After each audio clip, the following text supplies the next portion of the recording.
नमस्कार मित्रमैत्रिणींनो, आजची आपली कथा आहे आणि मुलीने आईचं माहेरपण केलं. कुकरच्या शिट्टीने प्रमिलाताईंना जाग आली. रूममध्ये जाड कपड्याचे पडदे लावलेले, त्यामुळे सूर्य उगवला की नाही कळायला मार्गच नव्हता. त्यांनी हडबडून मोबाईलमध्ये पाहिलं. बापरे, 9:30. प्रमिलाताईंना उश आल्यागत झालं.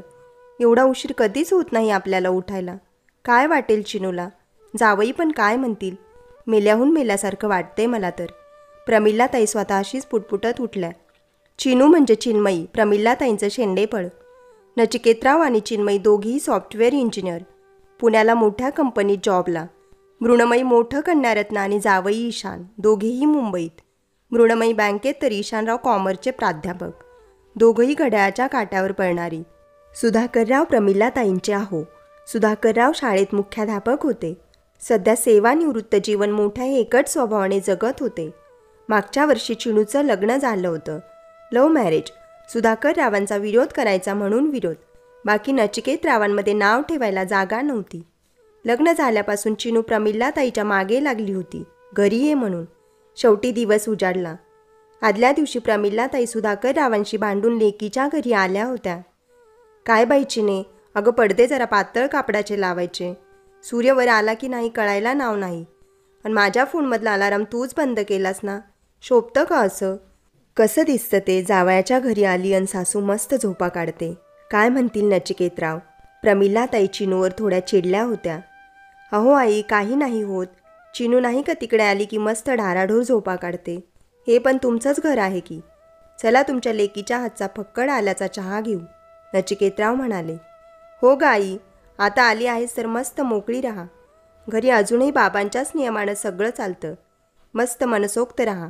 तुझं माहेरच समज आहे. चिनू बोलली आणि प्रमिलाताईंच्या डोळ्यासमोर त्यांचं माहेर उभं राहिलं.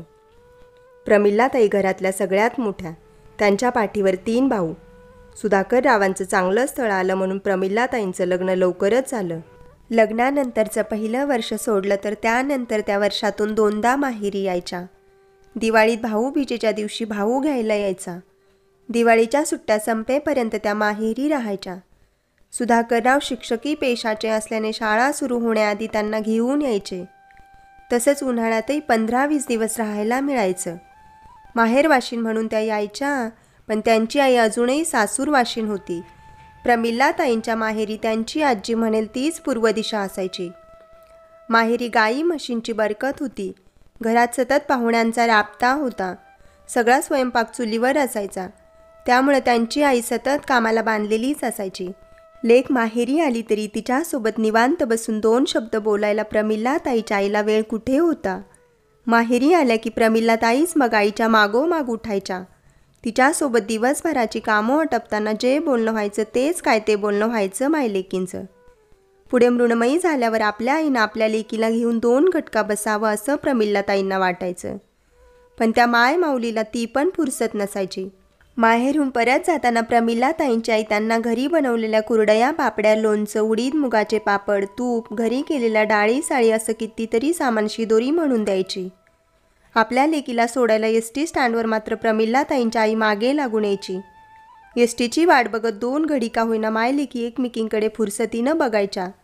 सुधाकरराव सोबत असायचे म्हणून कधी बोलणं व्हायचं नाही. प्रमिलाताईंची एसटी अगदी दूर जाईपर्यंत त्यांच्या आई तिथेच उभ्या असायच्या. प्रमिलाताईसुद्धा आई दिसेनाशी होईपर्यंत खिडकीतून बाहेर बघत राहायच्या आणि आईच्या डोळ्यात साठलेला श्रावण लेकीच्या डोळ्यातून मनसोक्त बरसायचा. कालांतराने प्रमिलाताईंची आजी वारली. प्रमिलाताईंना वाटलं आईचा सासूरवास आता तरी संपेल, पण पुढे 3 सुना आणि त्यांच्यासोबत जुळून घेण्यात नवीन सासूरवासाचा जन्म झाला. नंतर प्रमिलाताईंना चिन्मयी झाली. मग 2 लेकरांची शाळा, अभ्यास, वाढते वर्ग, घरी सासू सासऱ्यांच्या आजारपण, यात त्यांचं माहेर पण छोटं छोटं होत गेलं. एक दिवस त्यांच्या आईला देवाज्ञा झाली आणि छोटं झालेलं माहेर पण संपलं ते कायमचंच. त्यानंतर एकाही भावाने प्रमिलाताईंना माहेरी बोलावलं नाही आणि एकाही भावजाईनं कधी प्रेमानं विचारलं नाही, आई चहा घ्या ना. कोणत्या विचारात हरवल्या? नचिकेतच्या बोलण्यानं प्रमिलाताई भानावर आल्या. चिनू, अगं ऑफिसला जायचं असेल ना तुम्हाला? प्रमिलाताई म्हणाल्या. अगं सुट्टी टाकली मी तू येणार म्हणून. बघ आज गुरुवार, उद्याचा शुक्रवार, 2 दिवस सुट्टी घेतली आणि शनिवार रविवार तर सुट्टी असतेच. त्यानंतर तू आहे तितके दिवस वर्क फ्रॉम होम. आहे की नाही मज्जा? मी तुझ्यासाठी ड्रेस आणून ठेवला आहे. चल पटकन आवरून घे, थोडं खाऊन घे, मग निघू आपण. 4 दिवस मस्त दोघीजणी हिंडू फिरू, मस्त मजा करू. चिनू खूप उत्साहात बोलली. अगं पण नचिकेतरावांच्या जेवणाचं कसं? मी आज उशिरा जातोय तर उशिरा येईल घरी. माझ्या जेवणाची काळजी करू नका. मस्त एन्जॉय करा आणि हे 4 दिवससुद्धा मज्जा करा. मला पण माझा वेळ मिळेल त्या निमित्ताने. नचिकेतच्या अशा बोलण्याचं खूप कौतुक वाटलं प्रमिलाताईंना. दोघी मायलेकीनी 4 दिवस मस्त हिंडणं फिरणं मौज मजा करणं यात घालवले. नंतर चिनूचं वर्क फ्रॉम होम सुरू झालं. ऑफिसची कामं सांभाळून ती मिळेल त्या वेळात प्रमिलाताईंना एक एक पदार्थ बनवून खाऊ घालत होती. लेकीनं दिलेलं माहेरपण उपभोगण्यात दिवस कसे गेले कळलंच नाही.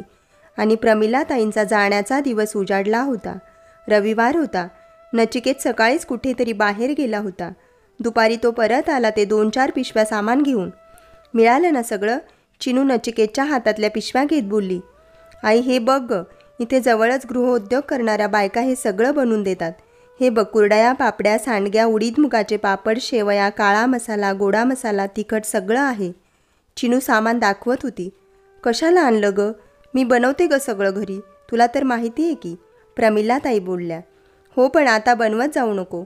वयाच्या मानाने झेपत नाही ग तुला. उगी उसना आणून काही बनवायची गरज नाही. विकत मिळतं ना सगळं तर घ्यायचं. आणि त्या बायका पण गरीब असतात, त्यांना तेवढीच आपली मदत होते. चिनू उगी रागे भरल्यासारखे बोलत होती. आणि हे माझ्याकडून खास बाबांसाठी चितळेची बाकरवडी, मिठाई, लक्ष्मीनारायण चिवडा आणि स्पेशल रत्नागिरीवरून आणलेल्या हापूस आंब्याची पेटी. माझा मित्र आहे तिकडचा, त्याने आणून दिली. चिनू आण सगळं सामान इकडे, नीट पॅक करून ठेवू म्हणजे न्यायला सोपं जाईल, नचिकेत म्हणाला.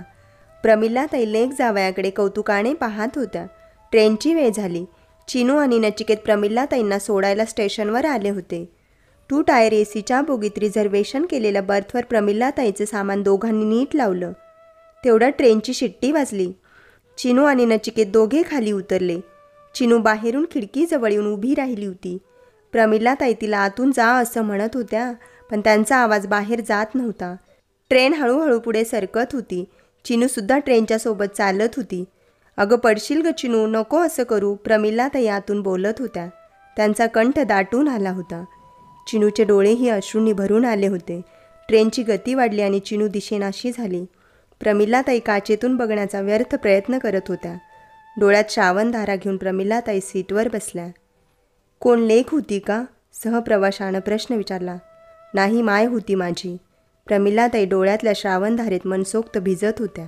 जन्मभर आपल्या आईला संसाराचा गाडा ओढताना थोडीशीही फुरसत मिळालेली नसते, परंतु उतरत्या वयात पाखरं उडून गेलेली असतात आणि तिला काहीसं रिकामं पण जाणवतं. आई वडिलांनंतर माहेरची ओढही कमी झालेली असते. अशा वेळी तिला आपल्या मुलांचाच आधार मिळतो.